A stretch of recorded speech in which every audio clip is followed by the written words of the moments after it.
She vanished without a trace on her 72nd birthday. No goodbye, no forwarding address, just a single note that read, "Sometimes love must end for life to begin." What her daughter didn't know was that this disappearance would expose every secret, every betrayal, and every lie she'd built her world upon. If you're watching this video, please take a moment to like and subscribe to the channel. It helps us share more stories like this one about courage, heartbreak, and second chances. And tell us in the comments where you're listening from. We love hearing how far these stories travel and what they mean to you. It happened on a morning that should have been filled with laughter. I still remember the smell of the cake, warm chocolate, strawberries, and a hint of vanilla, the same flavor my daughter used to beg for when she was little. I had arrived early at her house, clutching the white box as if it contained my heart. It was her 44th birthday, and I wanted to surprise her before the guests came. For weeks, I'd saved from my modest pension to order it from her favorite bakery. $180. I told myself that the smile on her face would make every dollar worth it. But when the door opened, I didn't see joy. I saw annoyance. Her eyes, once soft and full of love, were cold now, sharp as glass. "Oh, it's you," she said flatly. No hug. "No, Mom," just those 3 words, slicing through the morning air. I stood frozen on her doorstep, still holding the cake. "Happy birthday, my love," I said, my voice trembling as I tried to hand it to her. She sighed, letting me in the way you let in a salesman you don't intend to buy from. I followed her into the living room, the same one I'd helped her furnish after her wedding, the same house I had helped her buy. For a moment, I told myself she was just tired. That's what mothers do, we keep finding excuses for the people who hurt us. But then she turned to me, arms folded, eyes hard. "Mom, I've been thinking," she said. "I know what would make me truly happy today." I smiled, relieved. "Anything, darling. Say it, and it's yours. A trip? Jewelry? Something for the house?" She looked straight at me, and with a calmness that didn't belong in this world, she said, "The best gift you could give me is to just stop existing." The words hit before I could even understand them. Stop existing. I waited for a laugh, a cruel joke maybe, but her face didn't move. Time seemed to thicken around me. I heard my heartbeat louder than her voice, and in that heartbeat I felt 43 years collapse. Every sacrifice, every night I'd stayed awake when she was sick, every bill I'd paid, every dream I'd buried, they all fell silent in that one sentence. My knees almost gave out. I tried to speak, but my throat closed around the truth. My daughter wanted me gone. Not away, not distant. Gone. "Vanessa," I whispered, "what did you just say?"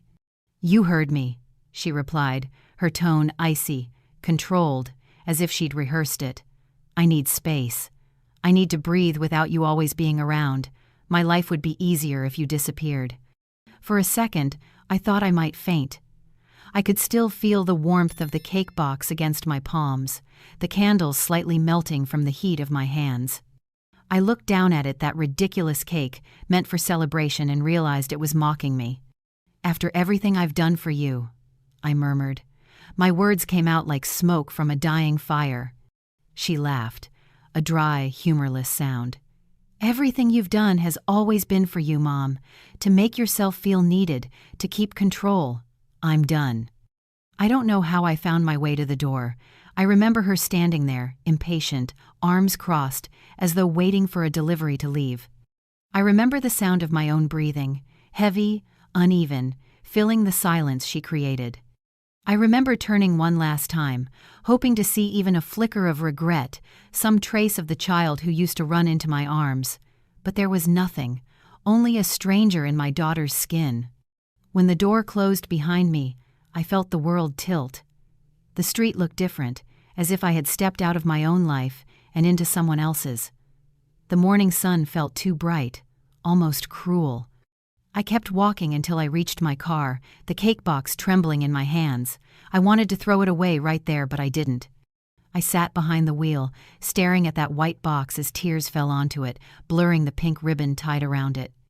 Later that night, back in my small apartment, I finally opened it. The candles had melted, leaving wax trails like tiny white tears across the frosting. I cut a slice but couldn't eat it. The sweetness tasted like betrayal. I threw the rest into the trash. Watching it fall among coffee grounds and old newspapers felt like watching my love for my daughter collapse into the same dark hole. That was the moment I understood something I had avoided all my life.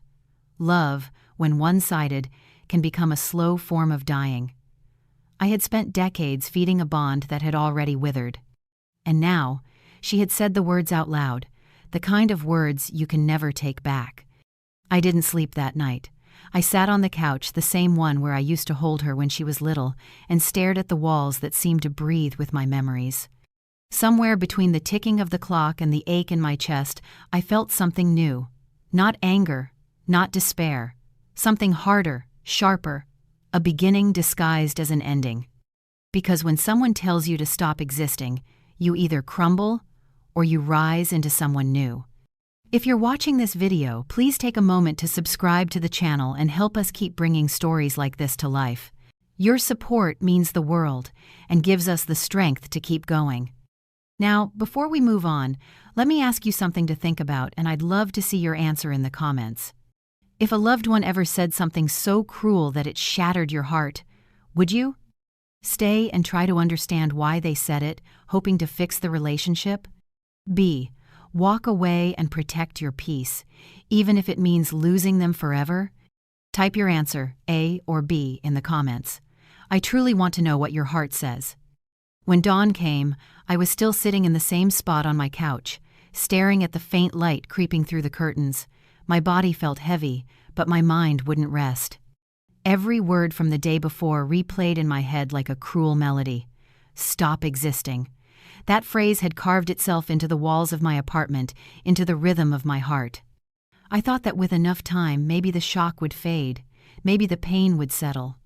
Instead, what came was memory every year, every sacrifice, every quiet act of love that had shaped my life around my daughter. I began to write it down, almost as if listing it could make sense of it all. The first line came easily. When Vanessa was 2 years old, she nearly died. I remembered that winter night. The fever had been relentless, her tiny chest rattling with every breath. The hospital bill had been $1,200, money I didn't have. I sold my mother's wedding ring, the only heirloom I owned, to buy her medicine. I still remember the weight of that small velvet box in my hand, how my reflection looked older in the pawn shop window. I told myself it was worth it, that love was always worth the cost. Then came the school years.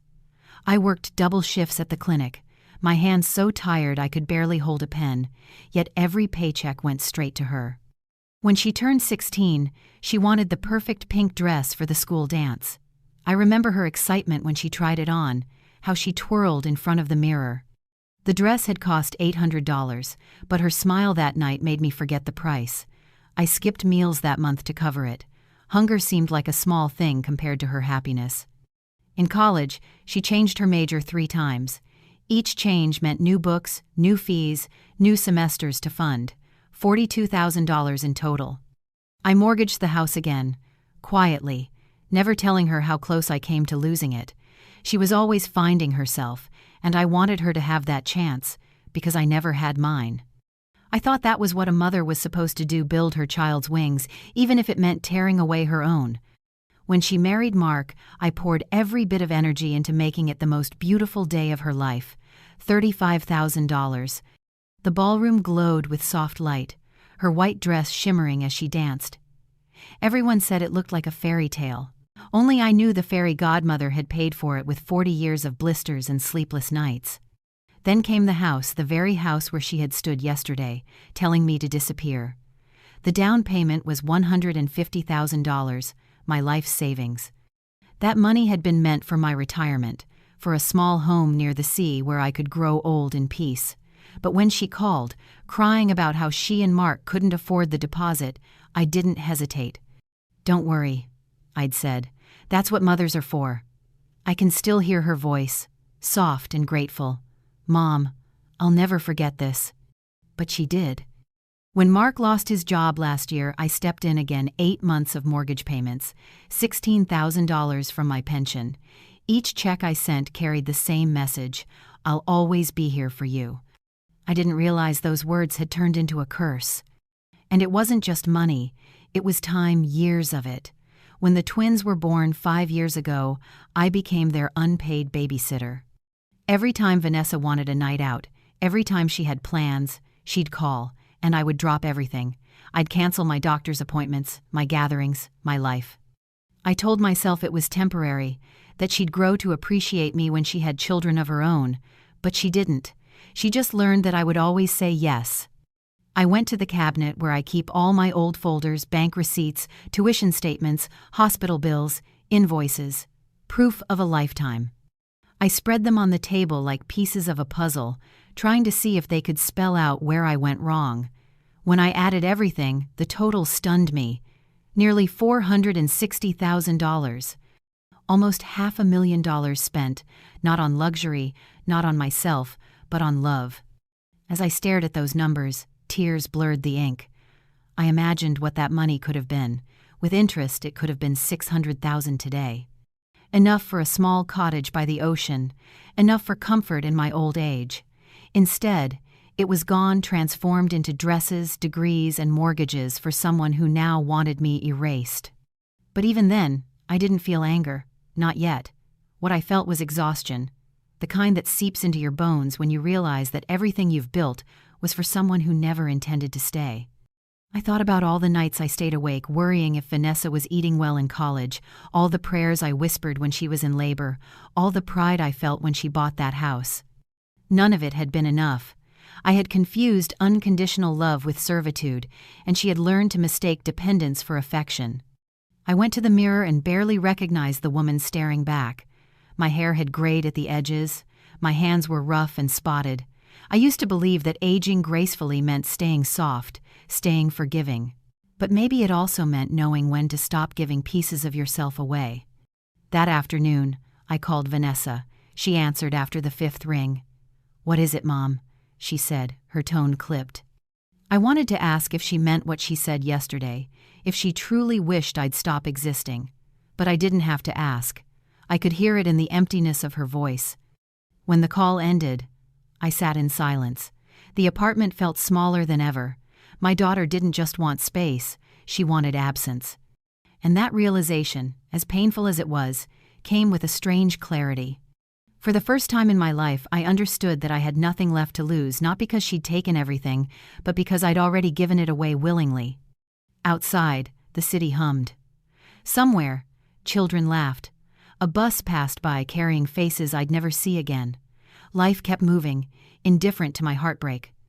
And in that indifference, I found something solid, a quiet resolve that maybe this was not the end of my story, but the beginning of something I'd forgotten how to have, a life that belonged to me. I poured a glass of water and sat at the table, looking again at the receipts scattered like fallen leaves. Each one represented a sacrifice I could no longer reclaim, but together they painted the truth. I had spent my life trying to buy love. Now I finally knew its price. It wasn't money, it was me.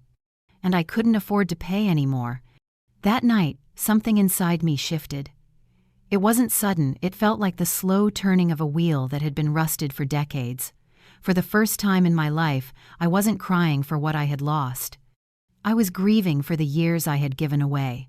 The house was silent except for the faint hum of the refrigerator, the kind of silence that feels alive, heavy with thoughts too loud to say aloud.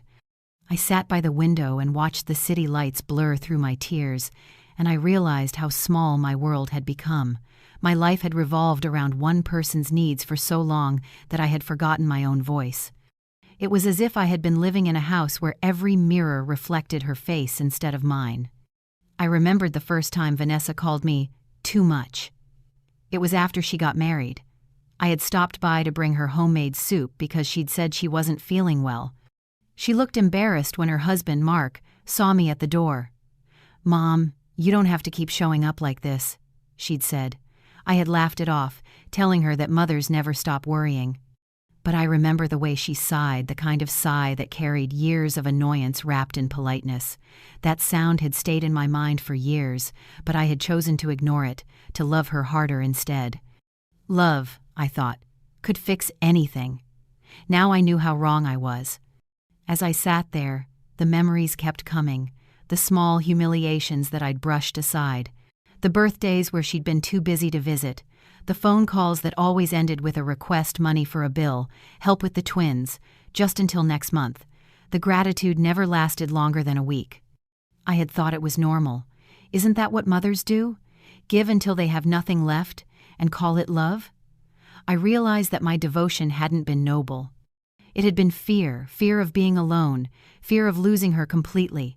Every sacrifice I made had been a trade, though I hadn't seen it that way before. My money for her presence, my help for her attention. I had been paying rent in a relationship that should have been built on love. The anger came quietly, without fire, without noise. It was the kind of anger that sits in your chest and sharpens your thoughts instead of your words. For 71 years I had lived to serve, to please, to give. And what had it brought me? A daughter who wished I would disappear. I realized that I had been disappearing long before she said it.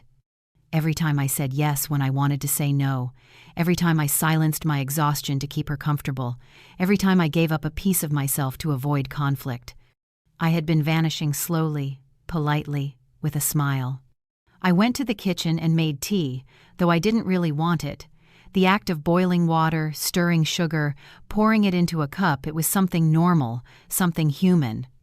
But even that small ritual felt foreign, as though I was watching a stranger do it. I looked at my reflection in the window. The woman staring back at me wasn't weak, just tired. Her eyes weren't empty. They were waiting for something, maybe freedom, maybe redemption, maybe just peace. That was the moment when the thought first came to me, quiet but clear. If she wants me gone, maybe I should give her what she asked for. Not in the way she meant it, not in defeat, but in liberation. Maybe I needed to disappear not from life, but from the version of myself that existed only for her. I felt almost dizzy thinking it, but there was power in it too, the kind of power that comes from standing at the edge of something new. For the first time, I imagined a world where my days were my own. A world where I woke up without guilt, without waiting for the phone to ring. A world where silence didn't mean abandonment but peace. I stood up and walked through the apartment. My eyes fell on the photographs lining the shelves. Vanessa at 5, smiling with missing teeth. Vanessa in her graduation gown, her arm around my shoulders but her gaze somewhere else. Vanessa on her wedding day, radiant, her happiness paid for with my retirement savings. I lifted one of the frames, dusted it with my sleeve, and put it face down on the table. Then another. And another. By the time I was done, every picture in the room was turned toward the wall. It wasn't an act of hatred. It was a small ceremony of release. As the night deepened, the anger softened into something purer, a quiet determination. I had spent my whole life teaching Vanessa that I would always rescue her. Maybe now it was time to teach her what it meant to live without me. I didn't want revenge. I wanted clarity. I wanted to reclaim the years I had surrendered without even realizing it. I had nothing left to give her, but maybe for the first time I could give something to myself. I walked to my bedroom and opened the old cedar chest at the foot of the bed. Inside were letters, photographs, keepsakes, and a small envelope of savings I had kept hidden for years. 3 crisp $100 bills stared back at me. It wasn't much, but it was mine. I held them for a long time, feeling the paper between my fingers, the symbol of something I hadn't felt in years, ownership. I placed them back gently. There would be more soon. I didn't know how yet, but I could feel the plan forming, like a seed pushing through soil. Sleep finally came just before dawn, and when I woke, the light filtering through the blinds felt different. The apartment hadn't changed, but I had. The world looked less like a place that owed me love, and more like one that was quietly waiting for me to take control. I sat up, feeling a stillness I hadn't known in decades. The pain was still there, it would be for a long time, but beneath it, there was a current of strength, slow and steady. People think rebirth happens in moments of joy, but it doesn't. It begins in the ruins, in the silence after you've lost everything you thought you were. It begins when you decide that your story isn't over, no matter how many people walked out before the final page. That morning, as I dressed and looked at my reflection again, I made myself a promise. I would stop waiting to be loved, and start learning to live. I would give my daughter exactly what she wanted my absence, but not in the way she imagined. I would vanish from her world, yes, but I would finally return to my own. The morning after that revelation, I woke with a calm I didn't recognize. The usual ache behind my eyes, the heaviness in my chest, both were gone. Instead, there was a strange clarity, like the air after a storm. I had spent the night dreaming of nothing at all, and somehow that emptiness had given me room to think. I brewed coffee, set it on the table, and opened a notepad. For the first time in my life, I began to make a plan, not for Vanessa, not for Mark, not for the twins, but for myself. I wasn't entirely sure what form it would take, only that it began with one simple word: enough. By the time the clock struck 9, I was standing at the door of the neighborhood bank. The same branch I had walked into countless times before, always smiling, always polite, always ready to withdraw money to save someone else. The manager, a kind man named Mr. Cooper, recognized me instantly. "Mrs. Parker," he said with his usual warmth, "good to see you. What brings you in today?" I smiled back, a steady, deliberate kind of smile. "I'm here to close an account," I told him. He glanced down at his screen, confused for a moment. "You mean the joint account you share with your daughter?" "Yes," I said. "That's the one." He hesitated. "That account has a fair balance, about $18,000. Are you sure you want to do this?" The word sure echoed in my head. I had spent decades unsure of my worth, unsure of my place in my daughter's life, unsure if I had the right to say no, but in that moment, I had never been more certain of anything. "Yes," I said quietly. "I want to transfer it all to my personal account." The printer hummed, the papers slid across the counter, and as I signed them, I felt something inside me settle into place. When he handed me the confirmation slip, I didn't feel guilt. I felt power. It was as though I had retrieved a part of myself I'd forgotten I'd lost. Outside, the sun was high and bright, almost mocking in its cheerfulness. I tucked the slip into my purse and walked 2 blocks to a law office I hadn't visited in years. The gold letters on the door still read Robert Hayes and Associates. Robert had been my late husband's attorney and one of the few people who'd seen the quiet sacrifices behind the Parker family's perfect facade. When I entered, he looked up from his desk and smiled, though his expression quickly softened when he saw my face. "Eleanor," he said, standing to shake my hand. "It's been too long. What's going on?" I sat across from him, my palms flat on my knees to keep them steady. "Robert, I need your help," I began. "I want to rewrite my will." His eyebrows rose slightly, but he didn't interrupt. I told him everything: Vanessa's birthday, the words she had said, the lifetime of sacrifices, the realization that I had been financing my own disappearance for years. I spoke slowly, not from pain, but from a kind of precision. When I finished, Robert leaned back in his chair, silent for a long time. "I can't say I'm surprised," he said finally. "But I am sorry." He pulled a legal pad closer. "Tell me what you'd like to change." We spent the next 2 hours going through every document: my savings, my pension, the small insurance policy worth $90,000, my investments. Piece by piece, I began to take back control of the life I had signed away. "The bulk of your estate currently goes to your daughter," he reminded me gently. "Would you like to remove her entirely?" "Yes," I said without hesitation. "Everything with Vanessa's name on it must be changed. I want it all to go to the Children's Hope Foundation, and I want to establish a trust for the twins, but they can't access it until they turn 25. Robert nodded, jotting down notes. "That can be done. Anything else?" I hesitated, then added, "Yes. I want to review the mortgage documents for Vanessa and Mark's house. I co-signed the loan when Mark was unemployed. I need to know exactly what rights that gives me." His eyes sharpened with understanding. "Ah. You're not just rewriting your will. You're reclaiming what's yours." "That's right," I said. "I covered 8 months of payments when Mark lost his job. If they can't maintain the loan, I want to be prepared to take back my share." He handed me a folder of photocopies, flipping to a marked section. As co-signer, you share responsibility for repayment, but you also hold an equitable interest in the property. If the primary holders default or demonstrate financial instability, you can legally intervene. Good, I said. Mark's been out of work again since last week. That's all the instability I need. Robert looked at me for a long time before speaking.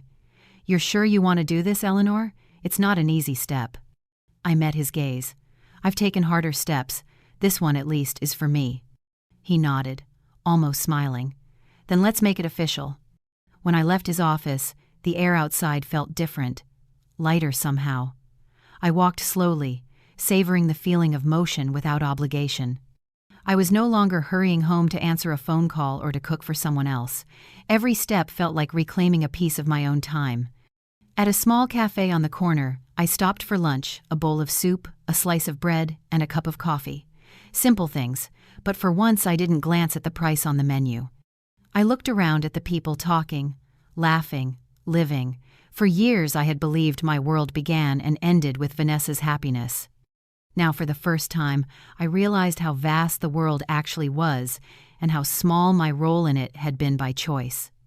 I took out my notebook and began to write a single sentence across the top of the page. This is the day I stopped financing my own disappearance. Beneath it, I wrote the second.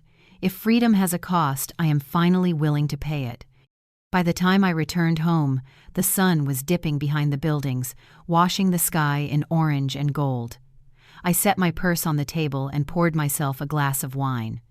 I hadn't done that in years. Wine had always been for celebrations, and until now, I hadn't believed I had anything to celebrate. But this quiet act of defiance, felt like the first step towards something sacred. I thought of Vanessa again, of the look on her face when she said those words to me. I no longer felt the sharp sting of betrayal.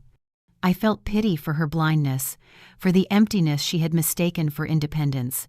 She wanted me gone. And soon, she would have exactly what she wished for. But not as a ghost lingering in the shadows of her life. This time, I would vanish on my own terms, carrying with me the one thing she could never take back, my freedom. The plan formed slowly at first, like the faint outline of a map drawn in pencil. I didn't rush it. I had learned that rushed decisions were usually made for others, not for yourself. For 71 years, every choice I'd made had revolved around my daughter's happiness, her safety, her convenience. Now, for the first time, I was making one that belonged entirely to me. I knew I couldn't just walk away and vanish without a trace if I did. Vanessa would twist it into something else, another story where she was the victim and I was the difficult mother. No. I wanted her to feel what she had asked for, to face what life looked like without me patching up every broken thing she left behind.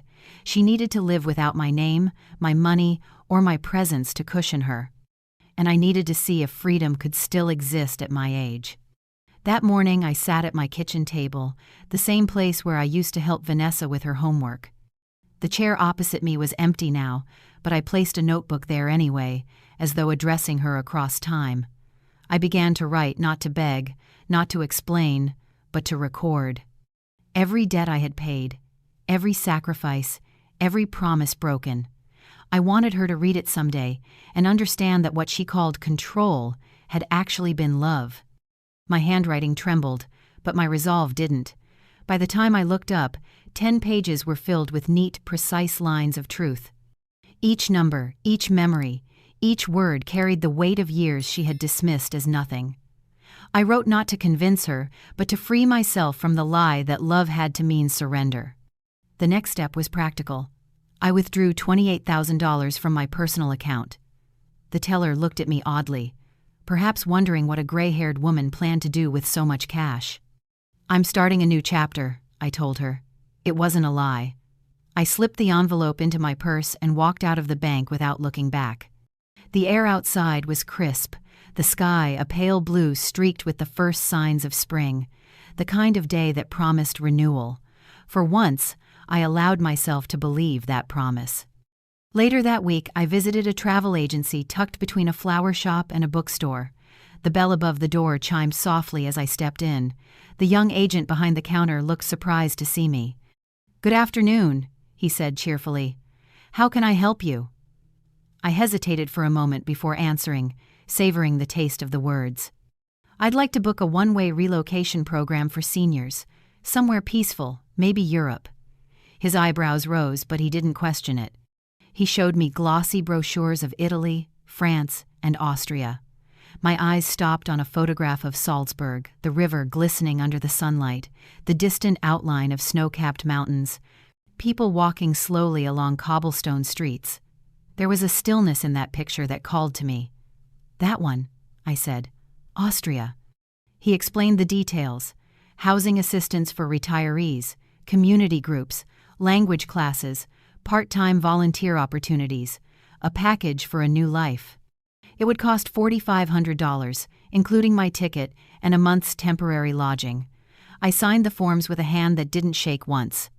When I left, I caught my reflection in the window. An older woman, yes, but with eyes that finally looked awake. I had booked not a trip, but a rebirth.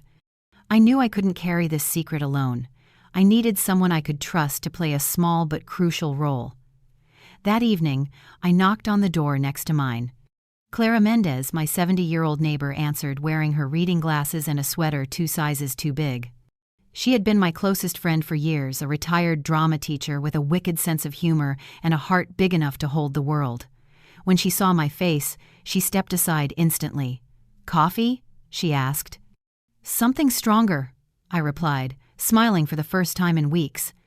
Over 2 cups of whiskey-laced tea, I told her everything. Vanessa's words, the silence that followed, the plan I was forming. I expected shock or pity, but Clara simply nodded, her expression fierce with loyalty. "So," she said after a pause, "you're really going to disappear?" I nodded. "I want her to believe she got what she wished for. I want her to understand what absence feels like." Clara leaned back, her eyes narrowing thoughtfully. "And you need someone to help write the final act." I laughed softly. "You always did think in theater terms." She smiled. "You're giving her the lesson of a lifetime. Count me in." Together we worked out the details. I would leave early on a Monday morning. She would wait 2 days, then go to my apartment pretending to be worried. She'd tell Vanessa I hadn't answered calls, hadn't been seen, and that when she used the spare keys, she found the apartment empty except for a sealed envelope on the table. Inside that envelope, Vanessa would find my letter, along with copies of the new will, the closed account confirmation, and the mortgage reclamation documents. I wanted her to see, in black and white, the cost of her cruelty. Clara, ever the actress, rehearsed her lines with quiet enthusiasm. "I can cry on command," she said proudly. "She won't suspect a thing." That night I stayed up writing. The letter became more than a farewell, it was a mirror. I began with the same words that had haunted me. "You said the best gift I could give you was to stop existing. I've decided to grant your wish." From there, I poured my life onto the page, line by line. I told her about the years I'd given, the loneliness I'd ignored, the pride I'd swallowed. But I also wrote about the strength I had discovered in her rejection. "You have freed me," I wrote, "from a cage I built myself.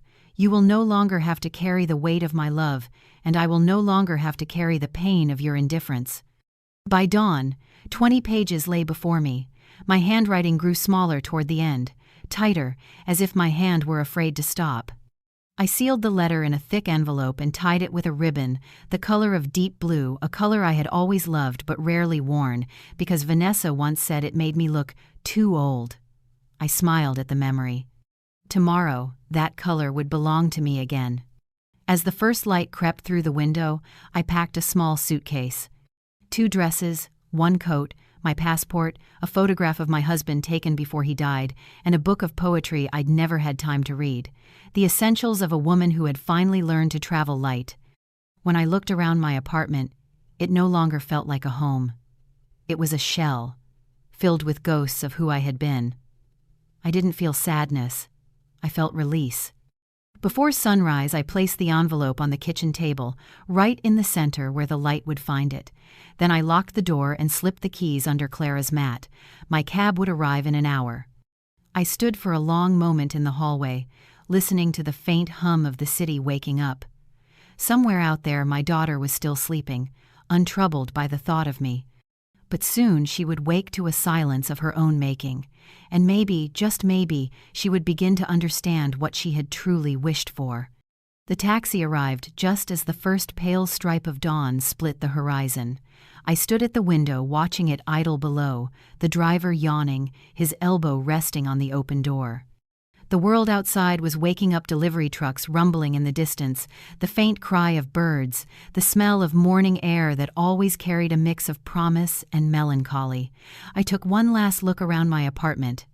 It was bare now, stripped of everything that once defined me. The furniture was covered with sheets, the bookshelves empty, the photographs turned face down. The only thing left behind was the envelope on the table, waiting for Clara to find it. It felt less like abandonment and more like closure. I picked up my small suitcase, the same one I had used on my honeymoon more than 40 years ago. It was worn but sturdy, just like me. I ran my fingers over the brass clasp before closing it, the sound clicking softly in the quiet. That sound, so final, so certain, was the sound of a life sealing itself shut. I turned off the lights, locked the door, and slipped the keys under Clara's mat. For a moment, I hesitated in the hallway, the weight of all my years pressing against my chest. There was still time to stop, to call Vanessa, to tell her this was madness, but what would I say? That I was sorry for giving her everything? That I regretted loving her too much? No, there were no words left between us that could heal what she had broken. Some silences had to stay intact. When I stepped into the cab, the driver greeted me politely. "Airport, ma'am?" I nodded. The car began to move, the city lights sliding past like fragments of an old dream. Every corner we turned held a memory. Vanessa's school, the bakery where I'd ordered her birthday cakes, the park where we used to feed the ducks. I watched it all disappear behind me, smaller and smaller, until it was nothing but light fading into the distance.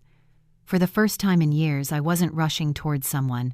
I was leaving for myself. At the airport, everything felt both chaotic and serene. People hurried past with luggage, families reunited with tears and laughter, children clutching stuffed animals.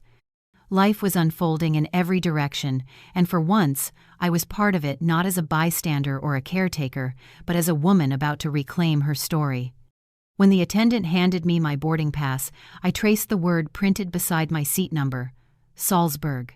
It looked foreign and familiar at once, like a name from a dream you'd forgotten until it suddenly returned. The plane's engines roared as we lifted into the sky. I pressed my forehead against the cold window and watched the city shrink until it became nothing but a patchwork of light. Somewhere down there was my daughter, still asleep, her house filled with everything my sacrifices had built. She would wake soon to find me gone. She would call, then panic, then rage. She would learn, perhaps for the first time, that she could no longer summon me with guilt or tears. I didn't feel triumph. I felt release, the slow, steady unraveling of invisible chains that had bound me for decades. Hours later, the plane broke through the clouds, and sunlight spilled across the wings like molten gold. I had flown before, but never like this, never as someone free of obligations. I closed my eyes and felt the hum of the engines under my skin, a rhythm that seemed to match the steady pulse of my heart. I thought of my late husband, of how proud he would be to see me finally standing on my own. He used to say, "Eleanor, you give love like water from a broken faucet, never ending and never measured." He was right, but perhaps it wasn't too late to fix the leak. When we landed, the crisp air of Austria hit me like a clean slate. The taxi ride from the airport took me through narrow streets lined with pastel-colored buildings and old stone bridges. I saw people walking hand in hand, laughter echoing from open cafe doors, and mountains rising in the distance like quiet sentinels. I felt small in the best possible way. The driver stopped in front of a modest guest house near the river. "Willkommen," he said with a smile. "Welcome." Inside, the woman at the reception desk spoke English with a soft accent. She handed me a set of keys and a small map. "Room 12, second floor. Breakfast at 8. There's a walking group for seniors that meets by the fountain every morning, if you'd like to join." I thanked her and carried my suitcase upstairs. The room was simple, a single bed, a desk, a window overlooking the river, but it felt like luxury. I opened the curtains and let the sunlight pour in. That first evening, I walked along the water, the air cool against my skin. The city glowed in the amber light of sunset. I bought a cup of coffee from a street vendor and sat on a bench watching strangers pass by. No one knew my name, no one expected anything from me. For once, I could just exist. The sound of laughter drifted from across the bridge, students, maybe, or tourists, and I found myself smiling. I had spent so long believing that my life was over, that my purpose had expired with my daughter's gratitude. But as I watched the river flow, I realized that life was still moving, carrying me forward whether I was ready or not. I returned to my room and unpacked only what I needed: a nightgown, my husband's photograph, the book of poems I had never finished. I placed the photograph on the nightstand and whispered, "I made it." Outside, the bells of a distant church began to ring, marking the hour. I thought of Vanessa again, not with anger this time, but with a strange kind of forgiveness. Perhaps someday she would understand that her cruelty had not destroyed me, it had forced me to live. Before I went to bed, I wrote a single line in my notebook: "Freedom begins when love no longer demands your disappearance." Then I closed it and turned off the light. The room fell into silence, but it was not the suffocating silence of my old life. It was the sound of peace, the quiet heartbeat of a woman who had finally given herself permission to exist. The first few days in Austria felt like living inside a painting. Every morning, I woke to the sound of the church bells echoing through the narrow streets and the slow ripple of the river that ran past my window. The air smelled of rain and coffee, and the cobblestones gleamed as though the city itself had just been washed clean. I rented a small apartment on the second floor of an old building near the center of Salzburg, a modest space with creaking wooden floors, pale curtains, and a window box where someone had left a few wilting flowers. It wasn't grand, but it was mine. For the first time in decades, every corner of a home belonged to me alone. The first morning I walked to the marketplace, following the smell of fresh bread. I bought apples, a loaf of rye, and a small bouquet of wildflowers that reminded me of my mother's garden. The woman at the stall smiled as she wrapped them for me, speaking in slow, careful German. I could only understand fragments, but her kindness needed no translation. When I returned to my apartment, I placed the flowers in an old glass jar and set them on the windowsill. Sunlight spilled over the petals, painting my hands in gold. I remember whispering to myself, "So this is what peace feels like." It wasn't loud or triumphant, it was quiet, steady, and full of breath. Days began to take shape gently, without demand or expectation.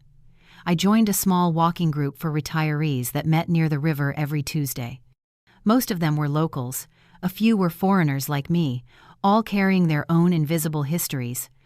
There was Gerda, who had lost her husband 2 winters ago; Lucas, a retired baker who brought pastries for everyone; and Maria, a painter with silver hair who insisted that beauty was a kind of survival. They welcomed me as if I had always been there. No one asked where I came from, and I didn't offer the story. I wasn't ready to turn my pain into conversation yet. I just wanted to live in the silence that kindness allowed. After a few weeks, I met Herr Meyer, a financial advisor recommended by the landlord. He was a tall, soft-spoken man in his 60s who reminded me of my late husband not in appearance, but in the patience of his manner. He reviewed my accounts, my pension, and the savings I had transferred before leaving. When he finished, he looked at me with a gentle smile. "Mrs. Parker," he said, "you have enough to live comfortably, even to travel if you wish. You've done well for yourself." His words startled me. For so long, my worth had been measured by how much I could give to others. It was strange to be told I had done well simply by existing. When I walked out of his office, I felt lighter, as though the weight of years had shifted from guilt to possibility. I began to create a rhythm for myself. Mornings were for walking or reading in the cafe downstairs, afternoons for writing or exploring. I bought a journal and filled it with thoughts, poetry, even recipes I wanted to try. I found joy in the smallest acts: hanging my laundry in the window, buying a new scarf in a shade of blue I once avoided because Vanessa said it made me look too old. Here, that color felt like freedom. I wore it often. In the evenings, I would sit by the window and listen to the distant hum of music from the nearby square. Sometimes it was a violin, sometimes a choir. It was never silent here, even the quiet had texture. One afternoon, while browsing a small bookstore, I saw a notice pinned to the counter: Community Writing Workshop Thursdays at 4 p.m. I hesitated, then tore off the slip with the address. That Thursday, I walked into a room filled with people my age and older, all carrying notebooks and stories they had never told. When it was my turn to introduce myself, I simply said, "I came here to start over." The instructor smiled. "That's a good beginning," she said. "Every story starts with someone deciding not to stay where they are." I didn't know it then, but that moment would change everything. Writing became my lifeline. I began documenting my life, not as a tale of suffering but as a map of survival.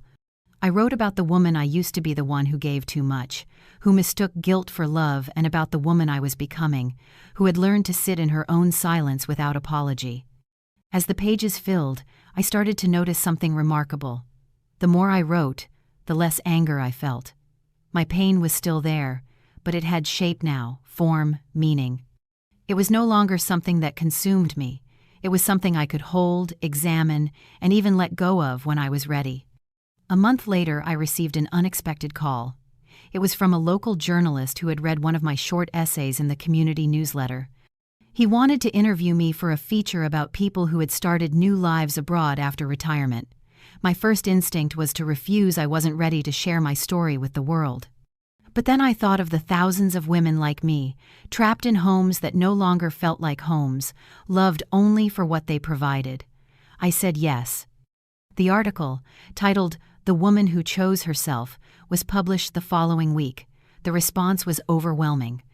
Letters began arriving at my apartment, from women across Europe and America, some young, some old, all telling me how my story had made them rethink their own boundaries. In time, the article led to something I never expected: a publishing offer. Herr Meyer helped me navigate the contracts, and within a year, my memoir, After Sacrifice: How I Found Freedom at 73, was in print. It wasn't fame that moved me, but the idea that my pain had become a light for others. For decades, my silence had been my daughter's comfort. Now, my voice was my own redemption. I spent my 72nd birthday surrounded by friends I hadn't known a year earlier. Gerda brought apple strudel, Maria painted a small portrait of me in my blue scarf, and Lucas toasted with sparkling wine. We laughed until our faces ached. That night, as I walked home through the lantern-lit streets, I looked up at the stars and thought of my old life.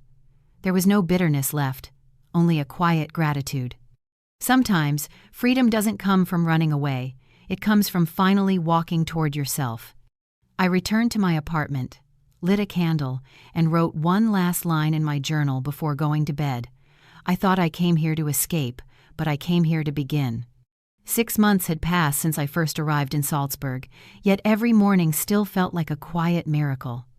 I would wake to the gentle hum of life outside my window, the bakery below opening its shutters, the smell of coffee and bread drifting upward, the rhythmic sound of footsteps on cobblestone.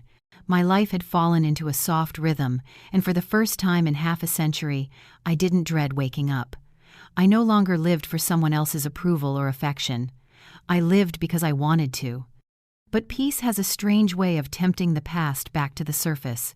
It was on a crisp October morning when I received an email that shifted the balance of my new life. The subject line read simply, "From Clara." My heart jumped. Clara, my dear neighbor and accomplice, hadn't written since the day she confirmed that Vanessa had received my letter. I opened it quickly, my hands trembling slightly. Her message was long, written in her usual mixture of warmth and sharp honesty. She began by describing how Vanessa had come to her door 3 days earlier. "Hysterical," Clara wrote. She looked like a woman who had just realized she'd set her own house on fire. According to Clara, Vanessa had lost the house. The bank had foreclosed after months of missed payments, and David had taken a job in another city, leaving her alone with the twins. The children were living in a small rented apartment, attending a public school now. "She's thinner," Clara wrote, "and the arrogance that once coated her like perfume is gone. She kept asking if I'd heard from you. She said she wanted to apologize." I sat in silence, rereading those words. apologize. For years, that word had felt like an impossible dream. I imagined her standing at Clara's door, her voice cracking, her pride dismantled. A part of me wanted to believe that this was genuine remorse, that my daughter had finally recognized the truth of what she had done. But another part of me, the wiser, scarred part, knew better. Regret born of loss isn't the same as understanding born of love. When people grieve the comfort they've lost, they often confuse it with grieving the person who provided it. Clara continued. She asked if you would ever forgive her. I told her the truth, that forgiveness doesn't erase consequences. That sometimes love has to die for self-respect to live. At that line, tears slipped down my cheeks. Clara always had a way of saying the things I couldn't. She ended her message by assuring me that the twins were doing well in school and that they often spoke kindly of me. They miss their grandmother, she wrote. And I believe they will grow up remembering your strength, even if they don't fully understand it yet. That night, I couldn't sleep. I lay in bed staring at the ceiling, the quiet hum of the city seeping through my window. I thought of Vanessa as a child, the way she used to fall asleep, clutching my hand, her little voice whispering, "Don't let go, Mama." Somewhere along the line, I had kept holding on long after she had let go. I had mistaken endurance for love. I realized then that the only true closure I could ever give myself was acceptance, not of her cruelty, but of the fact that her redemption was not mine to engineer. She had to find that on her own. The following week, I met with Herr Meyer, my financial advisor, to finalize the transfer from the house foreclosure. The bank had processed everything, and the total reimbursement, with interest, came to $185,000. As he handed me the documents, he smiled. "You've turned your pain into profit," he said gently. I laughed for the first time in days. It wasn't about the money, not anymore. It was about justice, about the universe finally balancing its scales. Later that afternoon, I walked to the cafe by the river and ordered a glass of wine. The waiter, a young man with kind eyes, asked if I was celebrating something. I paused before answering. "Yes," I said. "I'm celebrating surviving myself." He smiled, perhaps not understanding, but it didn't matter. I sat there watching the golden leaves drift downstream, each one surrendering gracefully to the current. Letting go, I thought, doesn't mean giving up. It means trusting that what you release will find its place without you having to hold it. As the weeks passed, I found myself writing again, this time not for healing, but for teaching. My book was nearly finished, a memoir that blended my story with the lessons I had learned about love, guilt, and self-worth. When it was finally published, I titled it, "When Love Hurts: Reclaiming Yourself After Family Betrayal." The first time I held the printed copy in my hands, I cried not for sadness, but for the woman I had finally become, the one who had stopped asking, "Why me?" and started saying, "Because I can." The book's release led to a series of invitations, talks, interviews, small gatherings of women who wanted to share their own stories. They came to me with trembling voices, speaking of sons who used them for money, daughters who ignored them, spouses who erased their worth. I listened, not as a victim but as a witness. I told them what I had learned, that forgiveness without boundaries is self-erasure, and that it's never too late to begin again. Every time I spoke, I felt the invisible thread of connection weaving between us, mothers, sisters, women who had all loved too much and been loved too little in return. One winter evening, after a lecture in Zurich, I returned to my apartment to find a letter waiting for me. The handwriting was unfamiliar but careful. I opened it slowly. Inside was a drawing of a mountain, 2 stick figures holding hands beneath it, and a short message written in a child's hand. "Dear Grandma, we know you live far away, but we hope you are happy. We miss you. Love, Lily and James." My grandchildren. My throat tightened as I traced their names. They were growing, learning, remembering. And though distance separated us, love had found its way back in the purest form. I wrote back to them that night. I told them that I was happy, that I thought of them every day, and that when they were old enough, they could visit me among the mountains and the lakes. I told them that life was full of second chances, but only if we had the courage to claim them. When I sealed the envelope, I whispered a quiet prayer, not for reconciliation, but for understanding. By the time spring arrived again, I had everything I once thought I'd lost: peace, purpose, and a kind of love that no longer needed to be begged for. I walked along the river one morning and caught my reflection in the water. I looked older, yes, but also stronger. I realized something profound: that my disappearance hadn't been an ending. It had been a rebirth. And sometimes, to find yourself, you must first become the ghost that teaches others what your silence truly meant. It was a clear morning in late spring when I realized that I no longer woke up thinking of my daughter first. The years of emotional dependency that had once defined me had dissolved into something lighter, quieter. The weight on my chest, the one I used to mistake for love, had been replaced by a steady calm that came from finally understanding what peace really was. I stood on my balcony overlooking the river, the Austrian air crisp and clean, and thought about how strange it was to feel reborn at 74. My life had narrowed for decades into one purpose, Vanessa, and now, for the first time, it had widened again, as if the world had opened its arms to say, "You can still begin." That morning, I received a call from Clara. Her voice, still warm and playful, carried the same undertone of compassion that had comforted me through the worst months of my life. "You'll want to hear this, Eleanor," she said. "Vanessa finally sold the house, or rather, the bank did. The process is complete. The funds have been released." My breath caught for a moment. I knew this was coming, but hearing it aloud was different. "How is she?" I asked, though part of me already knew. Clara sighed. "She's working now, teaching art at a community center, of all things. She seems humbled, maybe even changed. She mentioned the twins are doing better too. They still talk about you." Her words landed softly, like rain against glass. I didn't feel anger or triumph, just a faint, wistful sadness for what might have been if things had gone differently. Clara added, "Oh, and the lawyer contacted me. The bank owes you quite a bit. Your investment's been recovered with interest." She gave a small laugh. "You'll be pleased." When the official notice arrived 2 days later, I sat at my small dining table and read every word carefully. The numbers blurred for a moment through tears I didn't expect. $185,000. My mind flashed back to the day I'd signed away that money years ago, believing I was securing my daughter's happiness. Now, it had found its way back to me, like a lost piece of my soul returning home.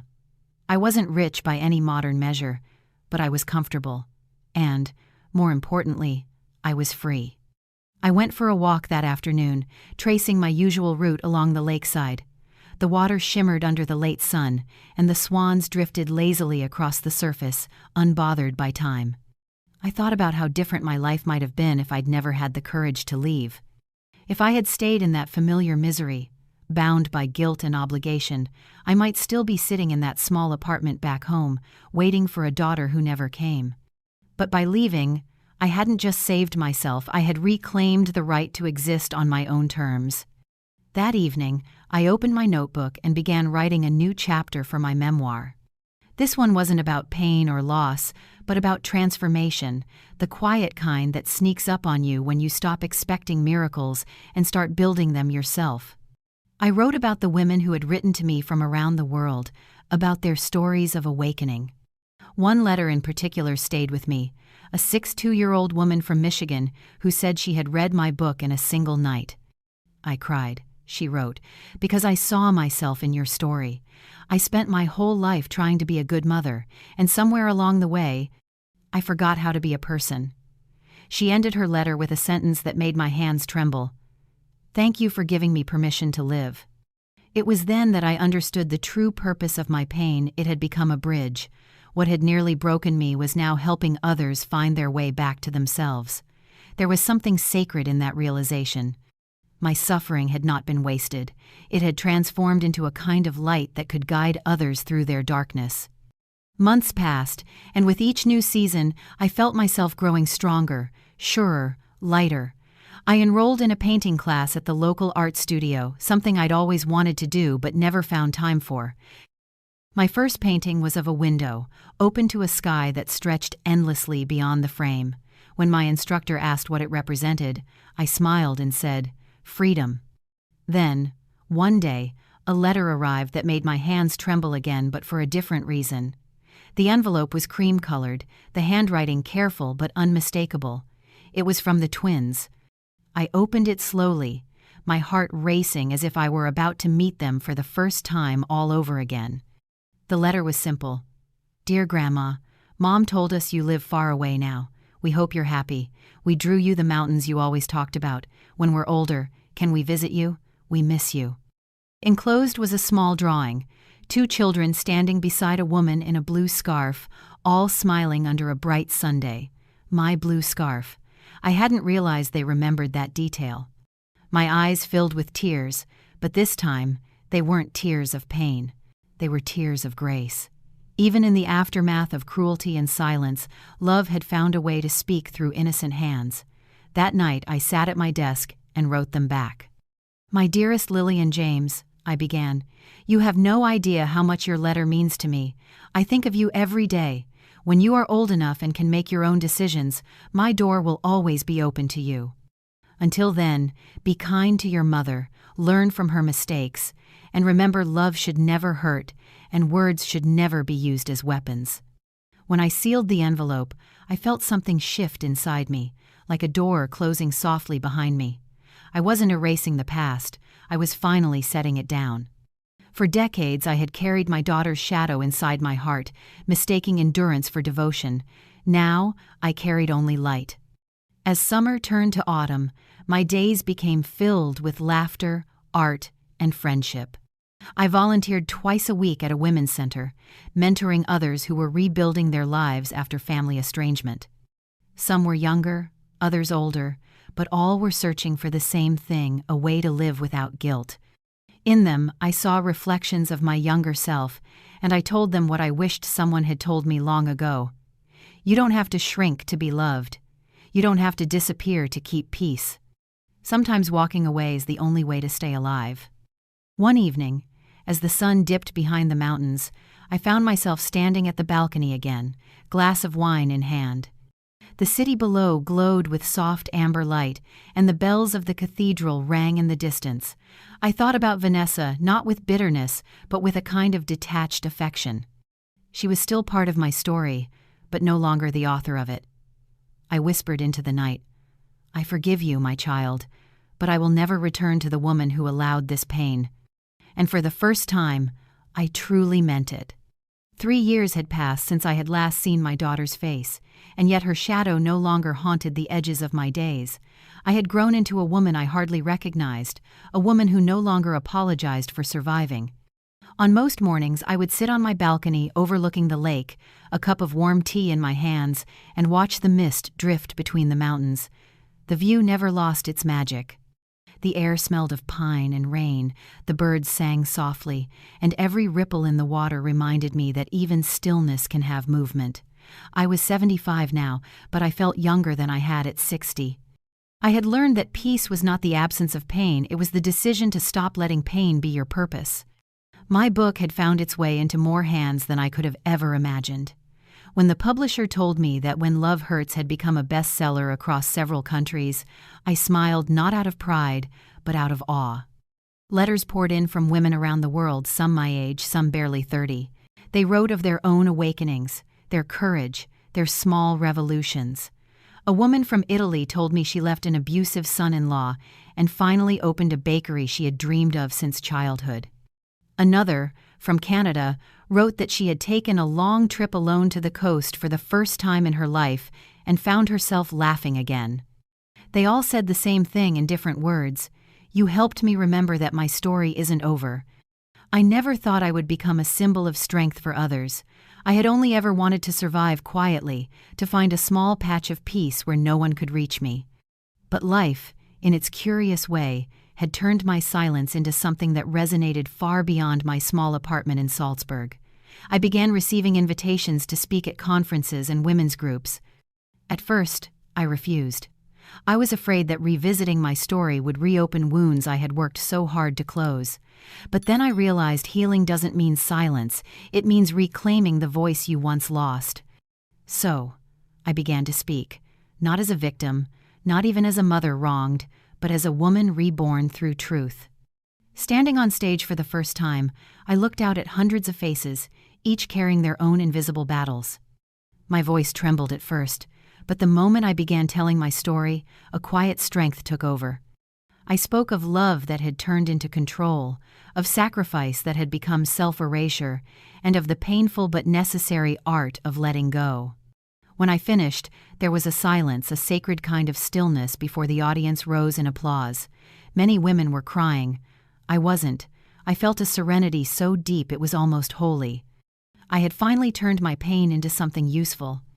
One evening, after a particularly moving talk in Vienna, I returned to my apartment and found a letter waiting on my table. The handwriting was delicate, familiar. I tore it open, and as my eyes moved across the page, my heart began to race. It was from the twins, Lily and James. "Dear Grandma," it began, "Dad told us the truth about why you left. He said that Mom said something very bad to you, and that you decided to start a new life because of it. We just want you to know that we understand. We're sorry for what happened, and we're proud of you for being brave. When we're old enough, we'll come visit you. We love you." The tears came without warning. They were not tears of sorrow, but of release, the kind that wash away the last remnants of guilt. Along with the letter, they had enclosed a small photograph of themselves. 2 smiling faces, older now, standing in front of a school building. James was taller. Lily's hair was longer. On the back, in a child's scrawl, they had written, "We wear blue scarves now, like you." I held that photo against my chest for a long time, feeling the ache of love return, but this time, it was clean, untangled from shame or regret. That night, I wrote them back. My words came naturally, as if they had been waiting in my heart for years. "My dearest Lily and James," I began, "your letter is the most beautiful gift I have ever received. I love you more than words can say. I want you to grow up knowing that love is not about control or guilt. It's about kindness, respect, and honesty. When you're old enough, my home will be open to you. Until then, remember that I am happy, truly happy, and that every morning I thank the world for you." When I finished, I sealed the envelope and placed it on my desk. I knew that whatever happened next, they would carry that truth in their hearts.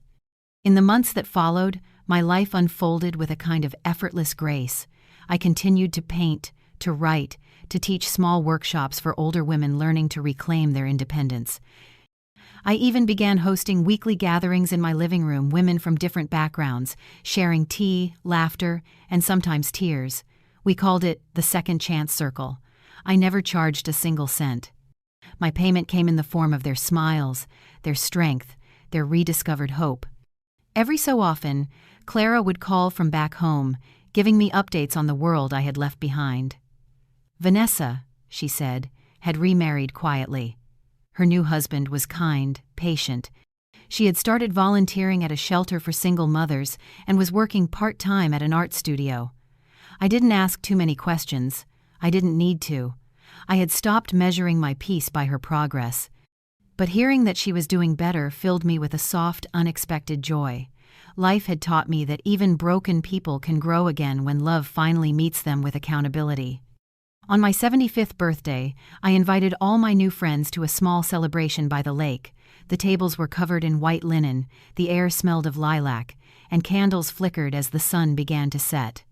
There was laughter, music, and the sound of glasses clinking. I gave a short speech at the end of the evening. 3 years ago, I said, my daughter asked me to disappear. I did, but in disappearing I found myself. I learned that love without respect is just fear in disguise, and that starting over at 72 is not a tragedy, it's a miracle. The crowd applauded, and in that moment, I felt surrounded not by an audience, but by a chosen family. Later that night, when everyone had gone, I stayed by the water alone. The moonlight shimmered across the surface, and a quiet breeze brushed my face. I thought of the girl I once was, the woman who begged for scraps of affection, who thought sacrifice was the only language of love. I whispered to her softly, "You made it." I closed my eyes, feeling the warmth of life itself coursing through me. I wasn't just surviving anymore, I was truly, beautifully alive. And as I looked at the horizon, I realized the truth that had taken me 75 years to learn. Sometimes the greatest act of love is not holding on, it's letting go. so you can finally embrace yourself. In the end, Eleanor's story was not about revenge, loss, or even forgiveness. It was about rediscovery. What began as a journey born of pain became a declaration of freedom. She had spent more than 70 years believing that a good mother's love meant giving endlessly, even when it emptied her soul.